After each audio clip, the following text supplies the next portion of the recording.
Hello everyone, welcome if you're new to my channel, and welcome back. If you have already been following, then you're probably wondering where I've been. I know it's been a couple of months since my last actual update. I have been doing some Pilates videos, just like one exercise here and there to practice, but I also realized that I owe you guys an update. I wanted to talk more about my lockups today and what they look like. I actually took some videos when I was locked up both times, and from April and from June. So I will be hopefully figuring out how to edit and insert those in here so you can see how my head gets stuck in like these awkward, very painful positions. It basically happens, well, both times this time it had happened when I was sleeping. So I went to like either roll or turn or stretch, like, you know, that morning stretch where you're like, oh, and I could just hear it go, it just like makes this awful noise, and then it just gets stuck and the muscles start pulling secondary to the joint slipping out of place from my cervical instability. So I do get a lot of questions. I know it's really hard for people to understand what it looks like, what I'm going through, what I'm explaining, because it is pretty rare. If you do experience your neck locking, please comment and connect with me so we can share what works and maybe what treatment plans we'll pursue in the future, because I've been dealing with this for 7 years.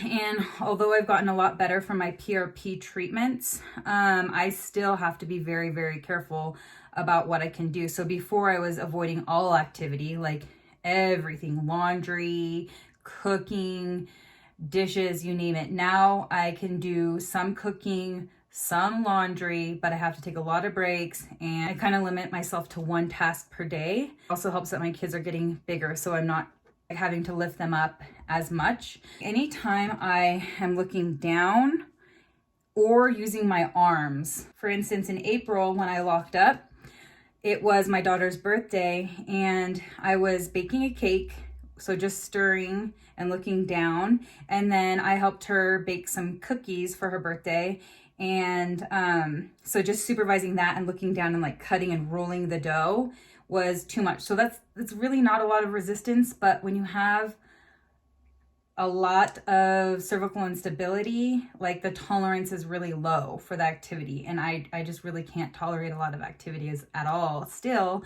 So I remember being in a lot of pain. I'll actually post a really cute video right here too from her birthday. My neck is hurting super bad now. Then you can hear me in the background saying, oh, my neck hurts so bad, because it was just so painful.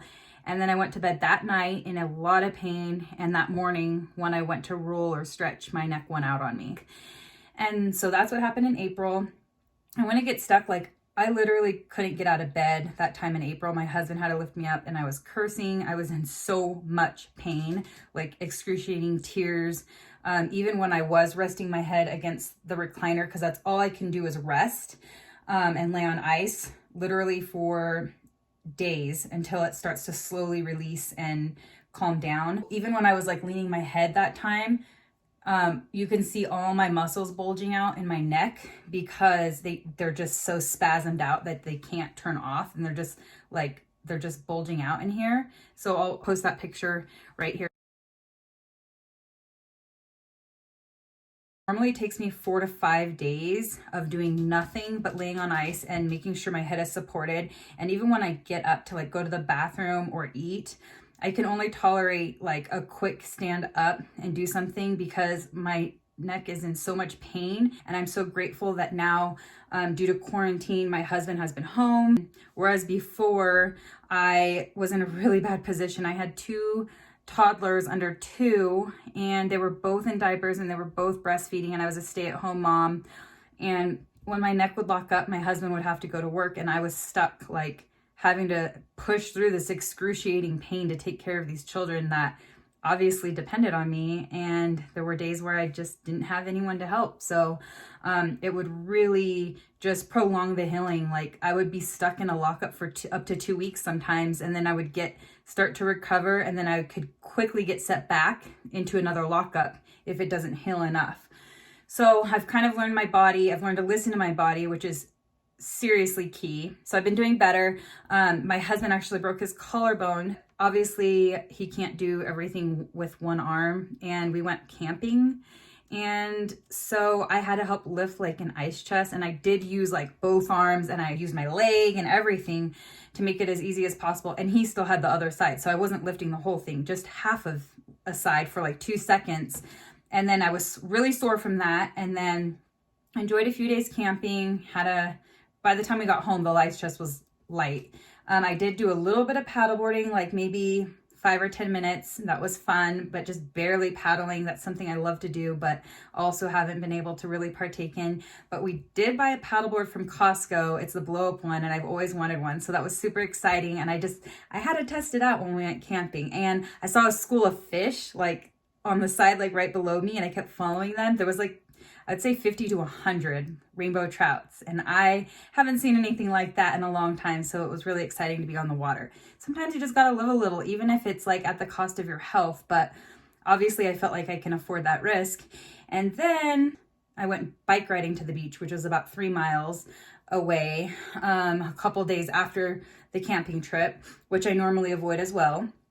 So back to back already, I lifted an ice chest, went paddleboarding, and went bike riding. So definitely I've been improving the fact that I'm even able to do those activities, whereas before I would have completely avoided them.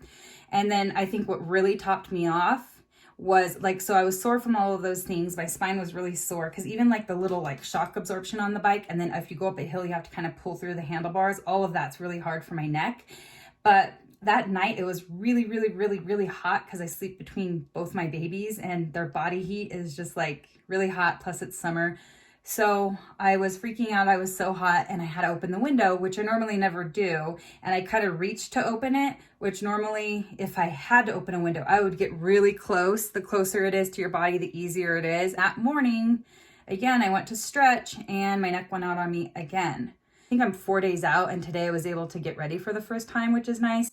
Because when it happens, like I don't even bother brushing my hair because putting that force through my arm and my head is like, forget it. So normally like my hair is like all up and in knots, and I have no makeup on, and I'm just in so much pain. Like who wants to record that? But honestly, this journey, I just want to share as much as possible. And so you will see some realness. And from here on out, if it ever happens again, I'm just going to start recording it, even though it's scary and it's ugly. And this is my life, and this is what I deal with. And my whole purpose is to spread awareness so that people know that, you know, this is a thing, because most people don't understand what I'm going through, and it's real. And when they look at me, they can't tell anything's wrong. But when you see me in that state, you'll realize that, oh, like something really is wrong, even if you don't understand what's going on. And then I was getting some questions about like if I would get a manip when that happens. The answer is absolutely not, because of the cervical instability, what happens is the two vertebrae that are on top of each other are normally stabilized with ligaments. And I'll post a video below explaining my condition. I did do a video on that before. So basically you have your vertebra and you have a disc in between, and then you have ligaments that hold these vertebrae together in place to give it stability. And then muscles are your secondary stabilizers. But when your ligaments are stretched out, like in whiplash syndrome, if you've ever been in a car accident, or if you just overuse, a lot of looking down, like I think dentists get a lot of neck pain. Mine is like from multiple micro traumas. It wasn't just one major accident, it was like multiple micro traumas leading up to this. And genetics plays a huge factor too. Like some of us are just born more lax, like our ligaments are just more loose. I've discovered and connected with this whole population because I feel very similar to those people that have Ehlers-Danlos syndrome, because it's a chronic pain, it's genetic, it's constant suffering, it's years and years of going to the doctors and getting no answers, and basically disabled by pain, not being able to get disability because you can't get a diagnosis. It's very hard to get.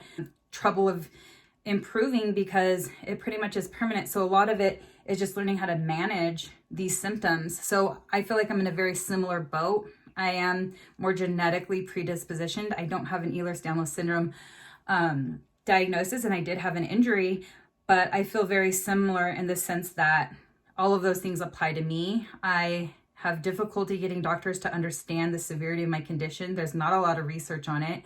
I've done tons of research and got some answers, but still there's no treatment plan. I mean, there's fusions, but I have it all the way down my spine, so I don't want to get my whole spine fused. The PRP has helped, but as you can see, I'm still dealing with my lockup. So I'm hoping that we experience medical advances in the near future that can help people like us to just tighten ligaments without something that's extremely high risk, like a fusion. So I've been meaning to share this video for a long time. I hope that it makes sense. And if you experience anything similar, please leave a message.